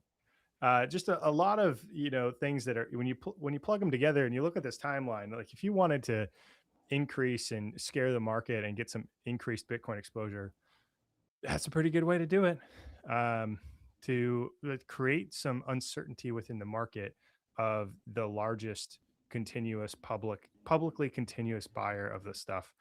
And then you've got potentially coordinated FUD with JP Morgan and that like Walter Bloomberg account. It was just like heinous, ridiculous takes in all of Q4, but really it was uncertainty from quite a few things. Can I speak on that? 100%. That Walter Bloomberg thing.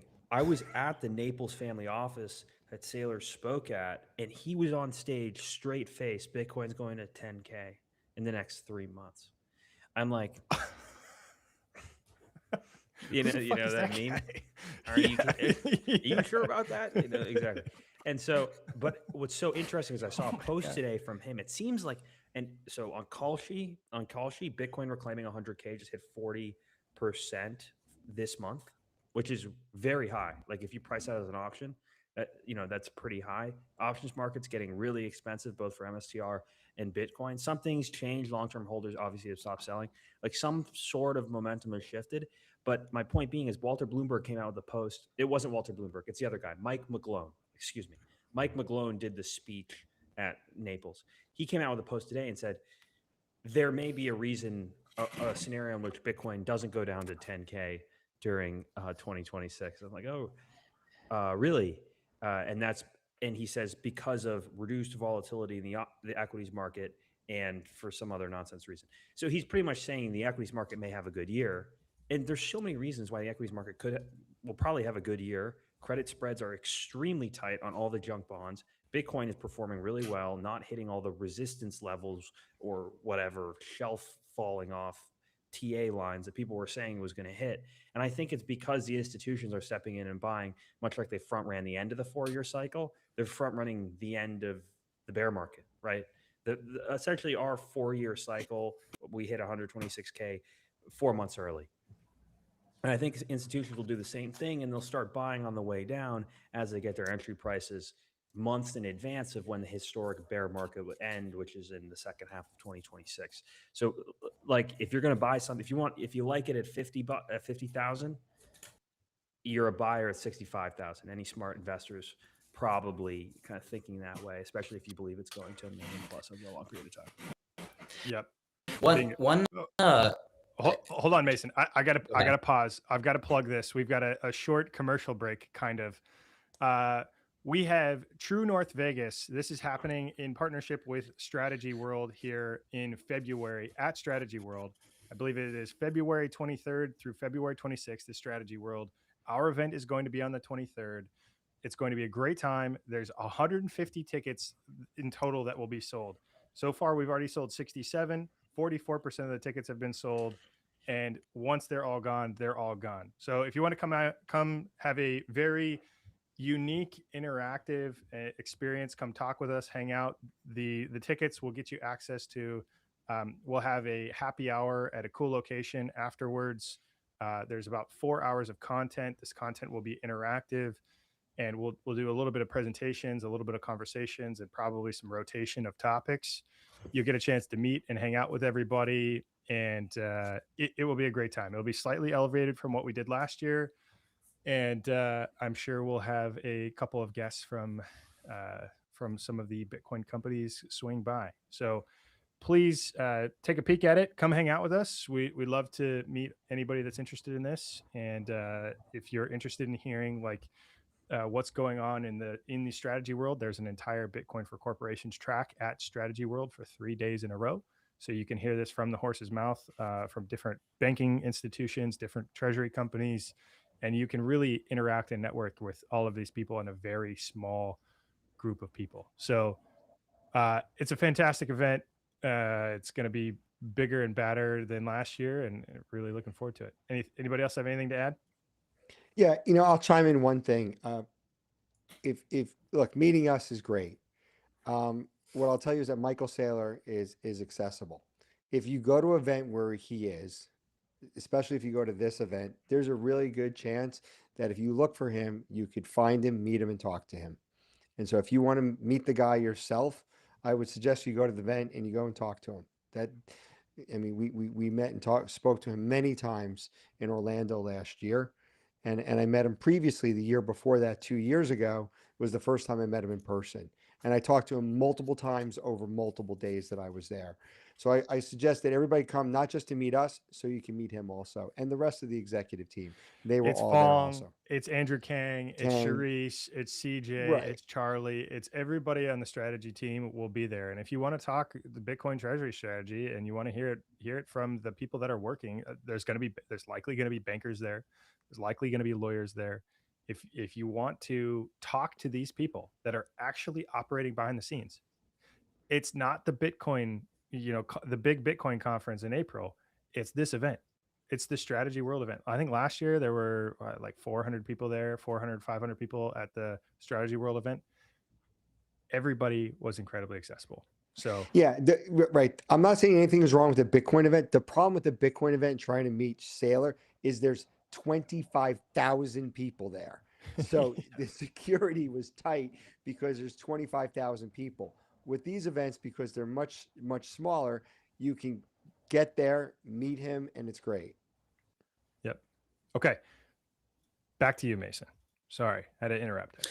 Yeah, I want to get into Dan's macro slides, but maybe one way to lead up to this is I think the market may soon start to appreciate the fact that Bitcoin has less regulatory risk than a lot of individual companies or sectors. And I think we're seeing this even today, right? You had two pretty substantial kind of sweeping announcements from Trump, which may or may not come into effect. One was corporations won't be able to buy single family homes, and the other was that defense companies can't buy back stock or pay their CEOs or executives more than $5 million, right? I don't know if there's any precedent for this, but defense stocks went down, Blackstone went down, right? And what the fact that there was this response, to me, just indicates that the executive branch or government in general can cause substantial volatility. Whereas with Bitcoin, sure, it can have negative price action from regulatory actions, right? But what I think we've seen is adoption. Mason, your audio is horrible. Can you try Oh, jumping really? off and jumping back on? Yeah. All right. While Mason does that, I think what he's getting at is basically the president can move markets with a single tweet, move the real estate market today, move the defense stock market, and then kind of reversed course and said, oh, military spending is going to go from $1 trillion to 1.5 trillion, and then all of a sudden, what was it? Lockheed Martin closed up on the day after just this crazy volatility. Let's try it again, Mason. You guys hear me? That's better. Loud and clear. All right. I don't know how much you got, but essentially we're seeing increased volatility from regulatory risk, and I think in the world that we're going into, Bitcoin is a safe harbor, and hopefully the market will begin to appreciate that, and it will be events such as what we saw today, which will be a catalyst for viewing Bitcoin as more of a risk off asset than it is right now, which is a risk on Brazilian Wi-Fi. That's a great comment. Just got the Brazilian Wi-Fi. No, and Mason and I were talking about this the other night, and I think it's super spot on, because part of Saylor's whole talk track and why it's also the underpinning for why strategies applying leverage to the Bitcoin is, if you believe Bitcoin is going up 30 ARR and it's risk-free, then you want to apply leverage and you can get higher returns. You're upping your risk on an asset that has no risk, right? If you believe Bitcoin has no risk, but it has volatility, then by applying leverage, you're introducing risk onto the asset, which is an interesting way to look at it. And so I think the difference in the market, or the way the market's not understanding Bitcoin, is I think it's overestimating the risk in Bitcoin. And if it truly does become this sort of risk-free, pristine capital asset, then equities won't look as enticing. But that's old news. We've talked about that before. Yeah, it's risk is mispriced, right? Equity risk is mispriced. All of these other things are trading at 30, 50 XPE multiples, 100 XPE multiples, and now you've got Bitcoin, which universally trades at 1 XPE every day. And now you've got companies that are trading and applying leverage on top of it that are now trading at like net asset value. Like what is a digital credit company vehicle worth? Like, what is the vehicle that strategy has created? Like, what is that worth? Probably more than NAV.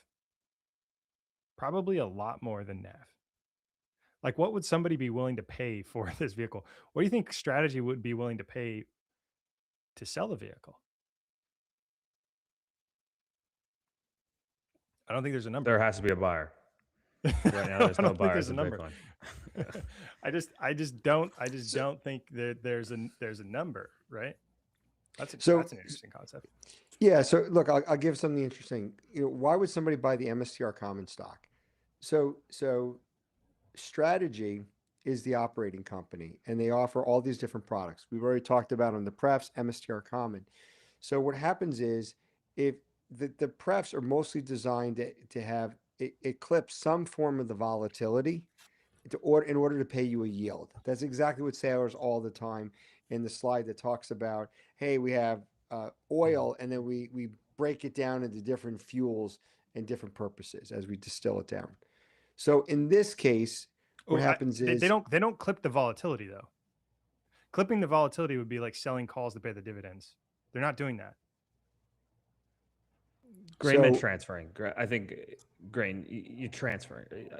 Yeah, I get what I just want to like that's a distinction that I think is important to mention. Like they're not clipping the volatility. They're not taking the volatility off their balance sheet. They're actually throwing more volatility into the balance sheet, and they're underwriting the risk of the instrument.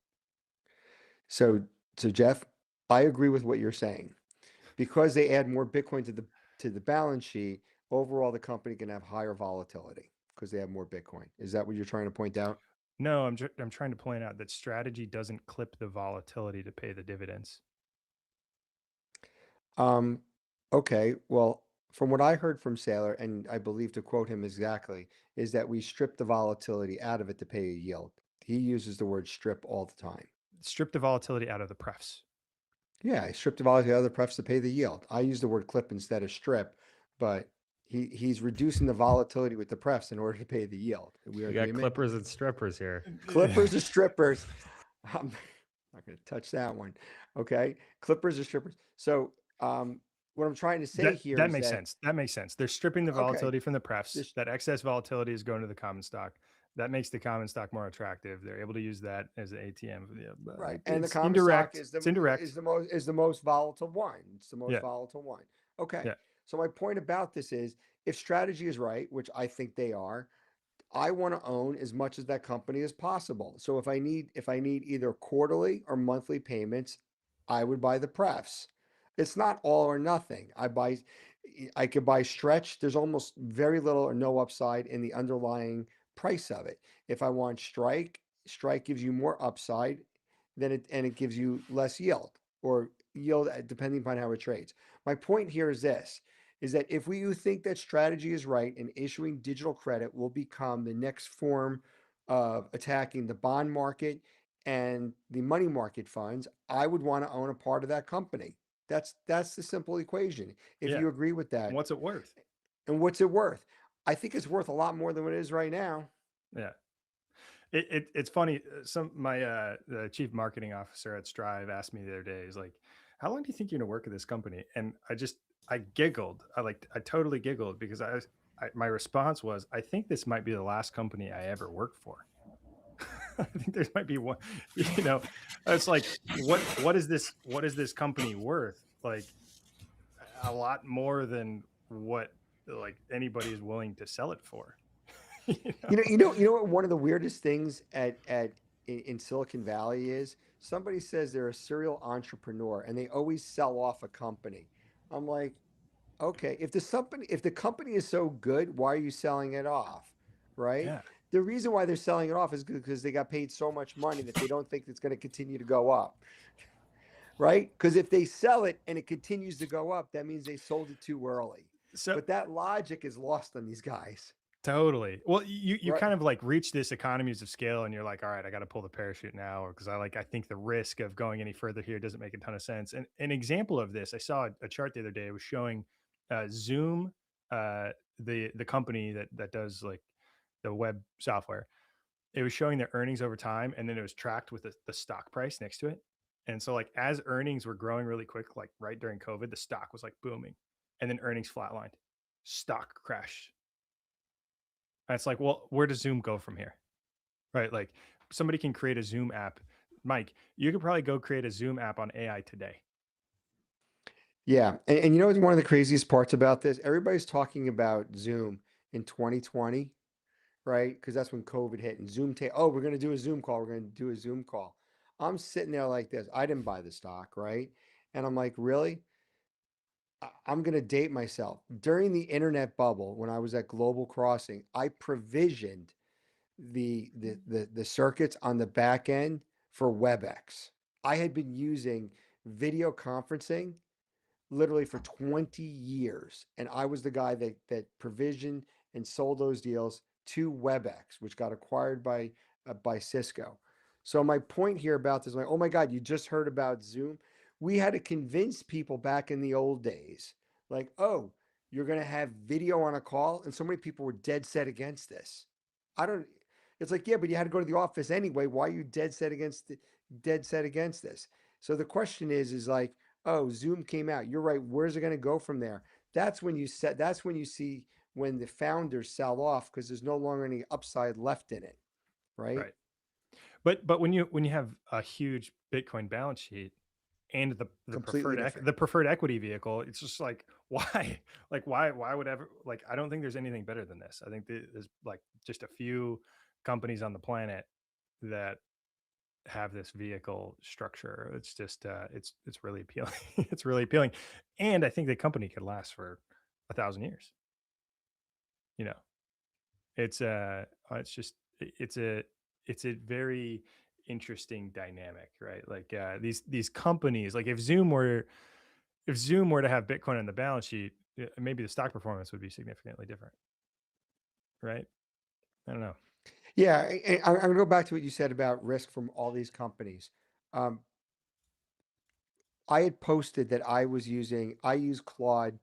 I'll I'll explain this very, very quickly, what happens and why risk is not priced correctly. So I saw all these posts about Claude. So I'm not a computer programmer. My degree's in economics. I don't write code. I can do configurations though for routers and switches and set that up in computer networking. Anyway, so what do? I'm like, I always want to do an iPhone app. So what do? I go into ChatGPT, tell it to write the MVP, and I tell all the parameters that I want to be in the app. And I say, make sure you write it so it works for Claude. I never logged into Claude. Log into Claude with my Google account. By the way, it's free. Paste it into it. Claude goes, cool. We'll write up the app for you. It writes up the app. It does it in 7 different modules. I don't know why it did 7 modules. Now I want to emulate that iPhone app. So then I download Xcode, right? Because I'm a Mac guy. Guess how much Xcode is? It's free. Download Xcode, paste the code from Claude into Xcode, and then I emulate it on my Mac and I wrote an app. So now, if you've got me, let's be very clear about this. I'm a reasonably intelligent guy, but when it comes to writing iPhone apps, I'm an idiot. I'll be very clear about it. I never wrote one before. Guess what? I didn't write the code. I used Claude. I did that all in an hour, right? The scary part was the functionality that I wanted in the app. I tested it first in ChatGPT. ChatGPT got 70% of the functionality by itself natively. So now my point, it's crazy. that's why what happens with this, what's going to happen in the future, this is what's going to happen with AI. You're going to be rewarded on your creativity, your motivation to go do something, and the fact, can you complete it? Now, once you complete it, if it makes no money, you don't do anything with it again. That's what happens. And so now what's going to happen with all these companies, and I would be really scared about this. Wow, we built a company with 1,000, 5,000, 10,000. What happens if another company can replicate all of our functionality and do it with 1/10 or 1/100th of the people? That is frightening. Totally. So, hey, one last thing. Yeah. I wrote a book on AI. It's going to go live and probably tomorrow or the next day. It's a pretty good book. So you guys will check it out. I'll post. You had to stay on here to hear it first from me. By the way, the book will not generate enough money for me for part of it, but I now have this clarity of thought about how AI works by writing this. So anyway, with that said, all right, we'll jump into a quick session on bad bond of the week, and I'm just going to jump into it here. Bad bonds, what you gonna do? What you gonna do when Bitcoin come for you? Bad bonds, yields falling through. Stretch, strike, stride, and strife coming. Oh. Digital credit, don't miss. Oh. Blaze coupons legit.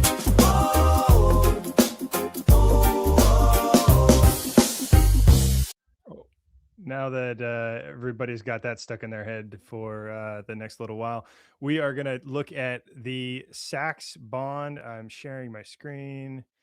Everything is super laggy today. Sorry about that. Sorry about the audio. I follow this guy, Junk Bond Analyst. It's been just a ton of fun watching all of these junk bonds that he posts about. He posts about all of these junk bonds and like what's happening with them, all of the bankruptcies. So if you want to learn about junk bonds and follow along what's happening, it's so crazy what's happening in this market for yields that are very similar to the perpetual preferred equities, and they just have significantly more risk. And I'll explain why here. So you look at Saks. So the luxury fashion retailer. Have you heard of Saks Fifth Avenue? This is that same Saks. So Grain has. Grain has heard of Saks Fifth Avenue. He's had to buy some presents in his day. When you buy a Ferrari, you got to go get the ladies something from Saks too. So Saks skipped a debt coupon payment while negotiating with creditors amidst a potential Chapter 11 bankruptcy filing. In December of 2024, okay, not that long ago, Saks raised $2.2 billion to finance its acquisition of Neiman Marcus via Jefferies. Jefferies is a private credit like banking institution. They sold the deal to investors. Just 6 months later, those bonds were trading at 25 cents.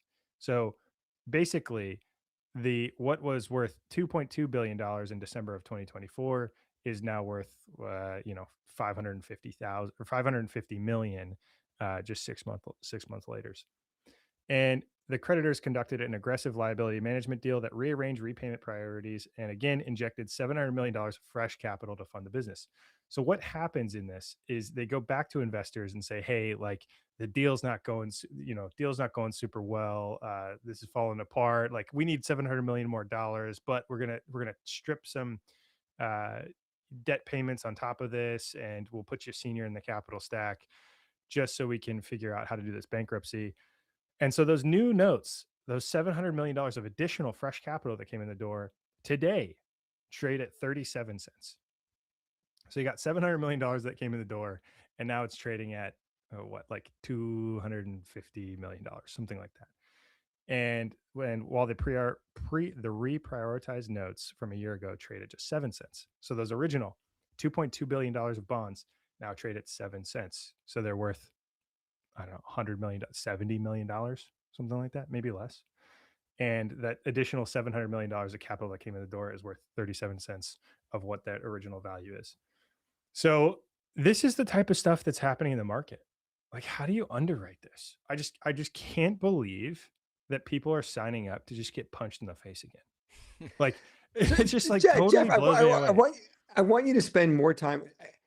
I can't understand how any bond salesman or underwriter or whatever, book runner or investment bank, whoever that was for this, I don't know how they could sell this, right? Because I heard there's a company called. Look, I get that Saks Fifth Avenue and Neiman Marcus are luxury goods, but I just don't know how I don't know how they're able to pitch this to institutional investors. Why this makes any sense? Can anybody explain this to me? I don't get it. And by the way, after it crashes, they go back to different people, and you think they would do some form of due diligence and be like, well, the previous ones are down 70 or 80%. So we want to come in now because all of a sudden we think Saks is going to rocket back up because they bought Neiman Marcus. Yeah. So I can't figure it out. I think the crazy part about it, well, it's like, okay, so there's a couple things going on here. One, it's just showcasing that these are illiquid, right? Like the new notes are trading at 37 cents. The old notes are trading at 7 cents. Basically, nobody wants to buy them. Okay. That means you have to go through the bankruptcy proceeding to go get your money back. How much money is going to be left at the end of the bankruptcy proceeding? I don't know. I don't want to do the analysis, and I don't want to be a part of it to find out. That's what makes the price of these things. Because like, why would you? Like, who cares? Like, this is the last thing that I want to spend my time doing is underwriting like the balance sheet of this, all of the stores, all of the inventory in all these stores. How do you liquidate it? Like, what is liquid? Is there anything liquid? And like, it's just a horrible deal. And I just can't believe people signed up to get punched in the face multiple times. Even after recognizing this stuff is already done poorly. It's just crazy. And the other part, we've talked about this before when I talked about the Blockbuster, when they went bankruptcy, they had a $1 billion bond and they had leaseholds. Somebody's like, oh, well, they bought these bonds because they'll give them a claim on real estate. No, I'm sure if we do 2 seconds worth of analysis here, they don't own the building or the real estate. And so I was like, how can a leasehold be valuable? A leasehold is valuable in the case of Blockbuster because they needed that in order to generate revenue or cash flow. And then that would pay the bond. Everybody's like, okay, we get it. Well, when you declare bankruptcy, then there's virtually no cash flow, right? Or it's completely impaired. So at that point, then the leasehold becomes a liability because you just want to close down stores, but you have to continue paying for a lease that you no longer use. So this is like a disaster that unfolds that any of us would look at and be like, this makes no sense, right? So I will guess right now, and this is clear because in San Francisco, while Union Square has come back and Neiman Marcus is absolutely gorgeous, that is a gorgeous store. You could eat in the corner with glass on multiple levels. It's absurd. It is and you go in there and you see professional football players. It's completely awesome, Neiman Marcus. But on the exact opposite corner is the empty Saks Fifth Avenue. And they took off all the names and logos, but you could see because, the sun hit it. And so while that has recovered, you're like, nobody really wants, Saks is not going to reopen that location. It's not. No way. Yeah. So I just see this and I'm just like, I want to meet that salesman one day because that's the best salesman in the world. He sold crap twice. to Twice. positive- He sold a pile of crap twice. Yeah.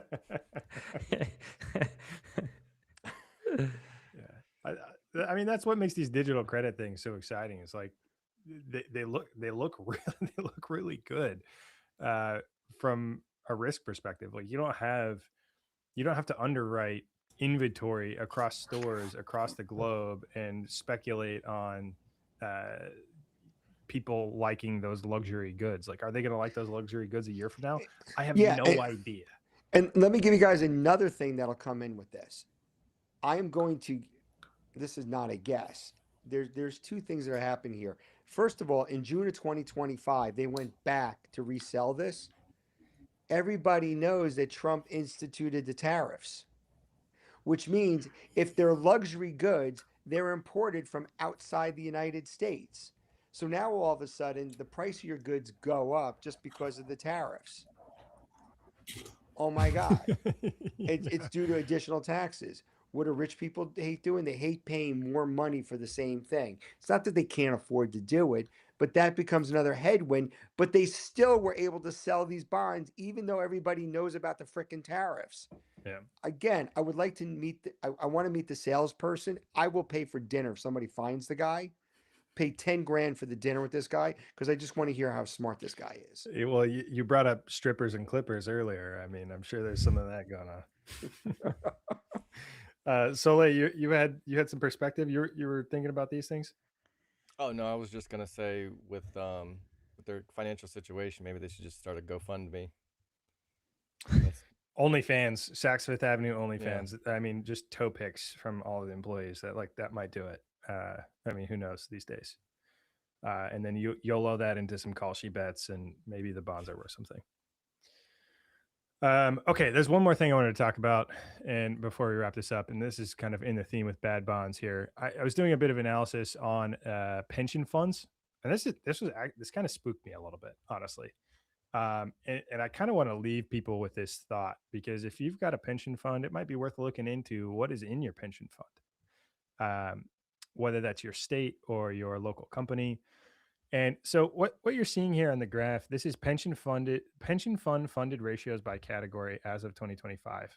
And I use Perplexity to come up with this analysis. So, yep, don't take this as fact, but like, I think it's probably directionally correct.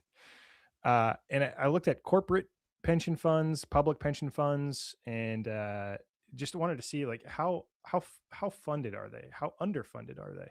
We talked about this on the hurdle rate. So if you're interested in this topic, go listen to this week's hurdle rate podcast, the hurdle rate.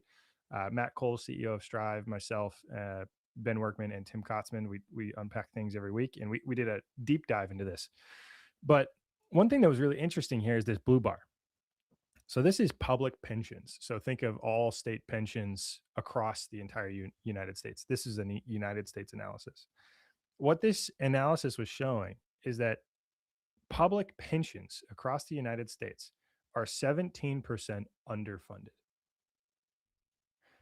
That's crazy. That's a crazy statistic. 17% underfunded. So if everybody retired today, that means there would be a 17% gap. Like all the money you said you were going to pay out everybody isn't there. 17% is missing. Everybody has 17% less than you said you were going to pay them. Yikes. Big yikes. Okay. The 50th percentile, the mid-funded pension funds, are 22% underfunded. Okay. Bottom quartile are actually 40% underfunded. Okay, so how do you come up with the delta? You have to take more risk. You have to go further out on the risk curve to come up with the delta, or you've got to rely on more employees coming in the door that are going to contribute to the pension fund to help make up for that delta in your in the underfunded rate. That's interesting. The reason I brought this up is because I had a conversation with a guy this weekend that kind of spooked me a little bit. He was telling me about his pension from a prior employer, and the employer is they've got a pretty large pension. They're like a healthcare company, and 60% of the pension was invested in private equity, and 17% of the pension was invested in high yield credit. Okay, so you got 77% of the company is probably in very illiquid things. What happens when 20% of the private equity businesses that you're invested in go tits up because of AI? Like, what happens to your pension fund? That was spooky. He was spooked. And then, and when I was talking to Matt Cole on Monday on the Hurdle Rate pod, CalPERS, I did an analysis looking at CalPERS. CalPERS had about 20%, 19 or 20% of their portfolio in private equity. Okay, they're a significantly bigger company or significantly bigger operation. They've got more risk, more liability. They kind of can conceptualize that. But yeah, it just, there's so much risk out there in all of these things all over the place, and they're underfunded. They're banking on more employees coming in the door to help fund them, so all of these older folks can retire and pull out on their pensions into the future. There's a lot of risk out there. Which, Jeff, like, if we're looking in the future, do you think there's going to be more or less employees? Like, I think the trend is less employees. Probably less employees, right? So if there are less employees, who's going to make up for the delta on this? So the other question is, right? So if you're 17% underfunded and somebody draws on this, or if you have a big portion of your past employee population that starts to draw on this, that it doesn't come out proportionally, right? So they're going to continue to, like, if you've got all of these boomers that are retiring and going out and they're drawing on the pensions, they're going to get paid 100%. So you have a disproportionate impact that's having an impact on all of the younger people that are putting into these pension funds. They're millennials or Gen Z that are getting pension funds if they're still around. Most everybody shifted to 401k these days, but I mean, this is a big issue, and it's an issue on the state level. You've got state level employee. Like, what happens when a state level pension fund doesn't, like, they start not paying the boomers that think that they're going to get the money from the pension fund? You have civil unrest. You have people that are very pissed off. What does that look like? And I don't know the answer to that. Like, how do you fix that? Can you fix it? Can you prevent it? Guys, I could tell you a horror show from personal understanding. So by a strange confluence of events, the first company I worked at in Silicon Valley, I left that company, and due to a weird scenario, I ended up at a startup that basically fizzled out, and I was there for like 3 months, and it was weird. So I got a job at Nortel. So I joined Nortel. You'll see how it's really in a second. And so they onboard me, and they have a pension, and the pension paid 3% of your gross base pay. I'm like, okay. So then what I do is I sign up for the 401k, and I do just a regular contribution. So I don't know, a month later or something, I'm like, guys, this is kind of weird, but I checked on it. It seems to be legal. I'm signed up I'm paying for the 401k and the pension. And a whole bunch of people said to me, this is 2005. This is not like the old days. They're like, why would you do your own 401k if you get a free pension? And I'm like, what? It's like, what? I'm like, I'll do the double dip, right? This makes total sense. Anyway, this is where the horror show happens. So I was there for about a year. They did a reverse split. The company was 100 years old, and it basically imploded. At the peak of the internet bubble, it was 50% of the Canadian stock market, Nortel. Anyway, so I leave the company, and I had told people, I said, I just told them, I said, can't believe you people never did the 401k. They've been there for 20, 25 years. So I leave the company. 6 months later, Nortel liquidates. I get phone calls from a bunch of people. They're like, what happens to my pension? I'm like, I don't know. Why are you calling me? And they're like, they never did. These people worked there for 20, 25 years and never did the 401k because that was less money out of their paycheck. Now there's a pension guarantee corp that went in. This is why the 401ks and IRAs came out, because of the exact problem you're talking about. These people had no idea what I'm talking about, none whatsoever. And that hit a whole bunch of people that put 25 years in at Nortel. I get that this is old, right? Everybody's saying, oh, why are you talking about something that happened 20 years ago? The people just could not price in any form of risk. And they thought this company would live forever. It's free. Because it was free, and that's why Yeah. they didn't have to do it.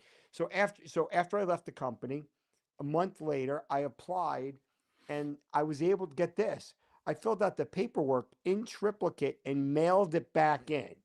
Got a form, printed it all out, mailed it back in, and I rolled the pension into my IRA account. Yeah. And it was Bingo. non-taxable. Now Yeah. it never grew again, but I didn't have to worry about this. And so, Jeff, when you talk about these things in theory, this is all real stuff. I don't know how I don't think that anybody just says to them, "Could you explain to me why you bought this?" Yeah. And what an interesting thing that Matt was explaining is like the people that are running CalPERS or like the investment that are making the investment decisions are appointed politicians. They're not finance people. So if you want to go talk to them and tell them, hey, like, why don't you consider this digital credit? If they started today, the earliest that they could potentially start adding this instrument to the pension fund is probably like 3 years from now, if they started today. And so you've got this like concept of you've got to have track record. Nobody's going to take this risk for something that's newly issued. And there's probably going to be a sort of hockey stick pattern of adoption on these digital credit instruments. And there's this short period of time, probably the next 3 years, where this outsized alpha is available for the rest of the market before these things are rated, the people that understand them, and the adoption grabs hold in the rest of the traditional financial market. Because even if they started today, it's going to take time in order for these things to come in the door at these places. And one other graph I'm going to share here, which is, maybe the dark mode is not the way to do this, but asset allocation of the top 10 U.S. state pension funds from 24 to 25. And so I've got CalPERS, CalSTRS, so California, New York, Florida, Texas, and New York Teachers, Wisconsin, Washington.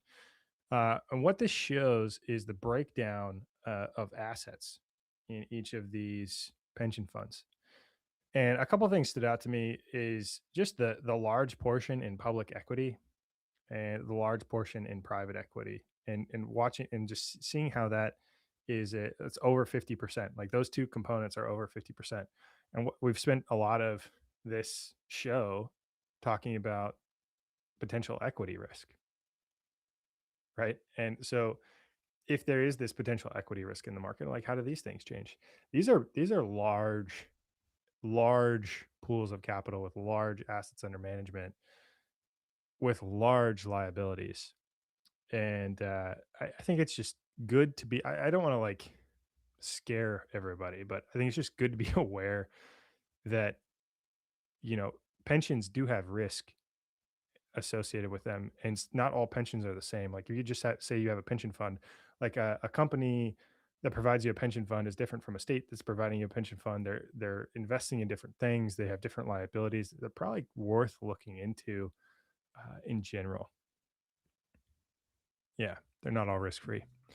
Anyway, okay, so we're at 2 hours. Bored everybody to death on risk. Let's do a go around. We'll pass it to everybody, do final thoughts, and we will see you at some point next week.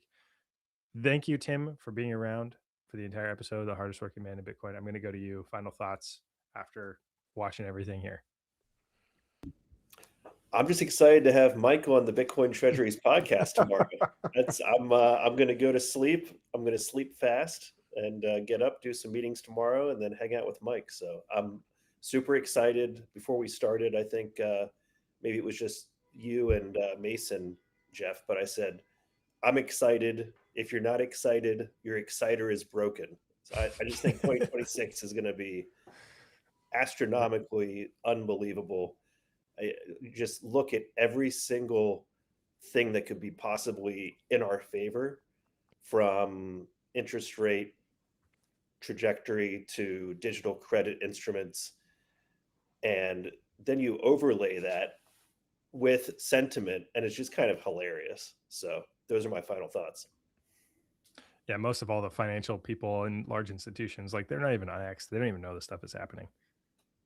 But they may be working in the space. Like there are a lot of people that are working in the Bitcoin space. They can't even access X, which is funny. Like I've spoken with many of them actually, and that they just have no idea about like the hurdle rate pod or True North podcast, what we're talking about, or anything like this. Yeah. Also, kind of doesn't make sense, but or doesn't matter. But I like that now that Dan's beside me, it looks like we share a wall, kind of. Oh yeah. Like we're right beside each other. All right, over to you, Dan. I think 2026, there's a Druckenmiller quote out there about 2026. Anyone saying that they know what's going to happen in 2026 is lying. It's one of the most unpredictable market environments that he's ever seen. So I don't feel like I have any place making any predictions, but I do think the outlook is strong for Bitcoin adoption over the long term. And the best thing to do is expect the unexpected. Right. So Dan says God candles Bitcoin at $1 million at the end of the year, and he knows all of the things. I think you're right, Dan. There's everything.